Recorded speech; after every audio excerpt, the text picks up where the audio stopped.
ಯೋಜನೆಯ ಹೂಡಿಕೆಗಿಂತ ಇದರ ವೆಚ್ಚವೇ ಜಾಸ್ತಿಯಾಗುತ್ತಿದೆ ಎನ್ನುವ ಉದ್ಯಮಿಗಳ ಕಳವಳ ಅರ್ಥವಾಗುತ್ತದೆ. ರಾಜ್ಯ ಸರ್ಕಾರ ಇದನ್ನು ಬಗೆಹರಿಸಿದರೆ ಕೇಂದ್ರ ಸರ್ಕಾರವು ಕ್ಲಸ್ಟರ್ ಮಾದರಿಯಲ್ಲಿ ಕೈಗಾರಿಕಾ ಬೆಳವಣಿಗೆಗೆ ಸಂಪೂರ್ಣ ಸಹಕಾರ ಕೊಡಲಿದೆ ಎಂದು ಕೇಂದ್ರ ಕಾರ್ಮಿಕ ಮತ್ತು ಮಧ್ಯಮ, ಸಣ್ಣ ಹಾಗೂ ಸೂಕ್ಷ್ಮ ಕೈಗಾರಿಕಾ ಸಚಿವೆ ಶೋಭಾ ಕರಂದ್ಲಾಜೆ ಹೇಳಿದ್ದಾರೆ.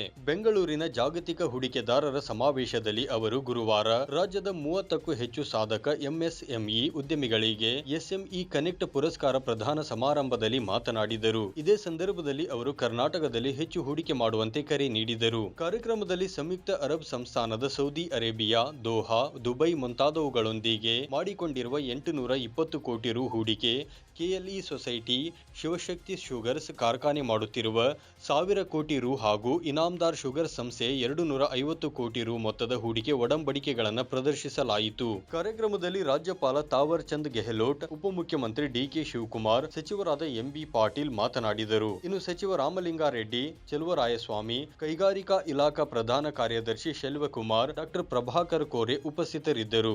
9 ಲೈವ್ ನ್ಯೂಸ್ ಬೆಂಗಳೂರು.